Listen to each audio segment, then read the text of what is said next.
Voilà à quoi a servi et sert la dette ivoirienne.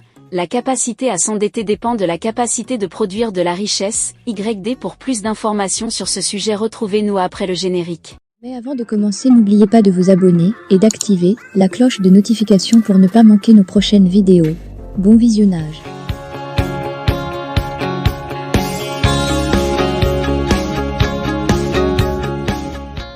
Comprendre la dette. On ne saurait parler de dette sans évoquer le PIB, produit intérieur brut, d'un pays. Le PIB, la richesse produite par l'ensemble des habitants d'un pays. En 2000, la répartition moyenne de la richesse à tous les habitants de la Côte d'Ivoire était de 986,78 $, soit 592 068 francs CFA. Ça veut simplement dire que si on devait partager aux populations la richesse du pays, chacun aurait 592 068 francs CFA. En 2010, cette richesse est passée à 1654,18 $, soit 992 508 francs CFA. De 2011 à 2022, selon la Banque mondiale, la richesse par habitant en Côte d'Ivoire est passée à 2486,41 $, soit 1,491,846 francs CFA. Dans l'espace UEMOA, la richesse par habitant de la Côte d'Ivoire est presque 2 fois plus que celle du Bénin, 1302,85 $, 3 fois plus que le Burkina, 830 $, le Mali, 833,30 $, 4 fois plus que le Niger, 585,40 $. Le ratio de la dette de la Côte d'Ivoire par rapport à son PIB est de 56%. La norme communautaire est de 70%.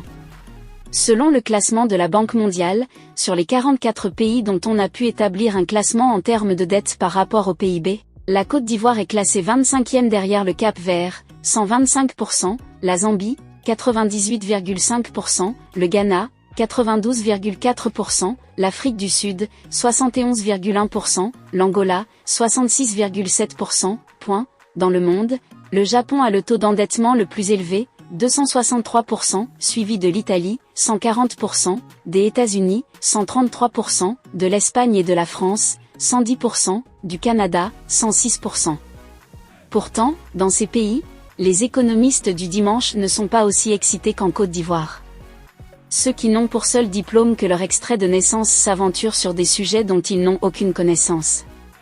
Hélas, loin de vouloir saouler les lecteurs avec les chiffres, il est important de préciser que la Côte d'Ivoire a quasiment multiplié par 6 son budget de 2010 à 2024. De 2000 à 2010, le budget est passé de 1352 milliards de francs CFA à 2481 milliards de francs CFA. De 2011, date de la prise de fonction du président Ouattara, à 2024, le budget est passé de 2211 milliards de francs CFA à 13 270 milliards francs CFA, une croissance de près de 600%. La capacité à s'endetter dépend de la capacité de produire de la richesse. Les hommes d'affaires en savent quelque chose. Au regard des éléments fournis, tous les pays s'endettent, mais c'est l'utilisation de la dette qui fait la différence. C'est ce qu'on appelle en économie, l'efficacité de la dette. Dans une prochaine publication, je vais indiquer les investissements réalisés avec la dette. Comprendre l'usage de notre dette nationale est fondamental. Il ne s'agit pas tant de l'ampleur de la dette, mais plutôt de la manière dont elle est employée. Il est vrai que dans le passé, certains emprunts ont été réalisés sans une transparence claire quant à leur utilisation.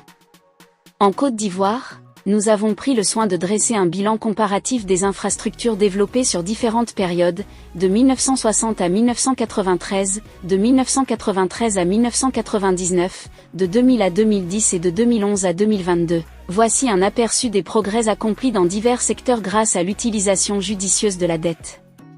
Éducation et formation. Pour l'éducation primaire, bien que nous ne disposions pas de chiffres précis pour la période 1960 à 2000, la dernière décennie fait état de progrès remarquables. De 2001 à 2010, 11 556 salles de classe ont été construites, et entre 2011 et 2022, ce chiffre a bondi à 45 015 nouvelles salles. Dans l'enseignement secondaire, nous observons également une évolution notable. Alors que 276 collèges ont été construits entre 1960 et 2010, le nombre a quasiment doublé en 12 ans seulement, avec 550 nouveaux établissements entre 2011 et 2022. Pour l'enseignement technique, de 1960 à 2000, il existait 54 établissements. Seuls 5 ont été ajoutés de 2001 à 2010, mais de 2011 à 2022, nous avons vu l'érection de 9 nouveaux établissements. Le secteur de l'enseignement supérieur a connu une transformation majeure. 3 universités furent établies entre 1960 et 2000, aucune nouvelle université n'a vu le jour de 2001 à 2010, mais de 2011 à 2022, nous avons inauguré 9 nouvelles universités, certaines étant encore en cours de réalisation. Électricité. La question de l'électrification villageoise a connu une amélioration considérable.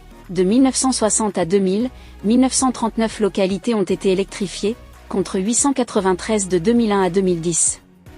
De 2011 à 2022, le nombre a grimpé à 4160 localités. En ce qui concerne la couverture nationale en électricité, nous sommes passés de 33,1% en 2010 à 81% en 2022. De même, la capacité de production électrique a augmenté de manière significative, passant de 1210 MW en 2000 à 2229 MW en 2022. Santé. Le réseau de soins de santé s'est également élargi. Entre 1960 et 2010, 1329 centres de santé ruraux et dispensaires ont été construits. De 2011 à 2022, 749 de plus ont été établis, renforçant l'accès aux soins dans les régions les plus reculées. En ce qui concerne les hôpitaux généraux, 80 ont été construits jusqu'en 2010, et 16 supplémentaires ont été ajoutés entre 2011 et 2022. Infrastructures routières. Les infrastructures routières ont également connu un développement significatif. De 1960 à 2011, le réseau routier bitumé s'établissait à 6500 km.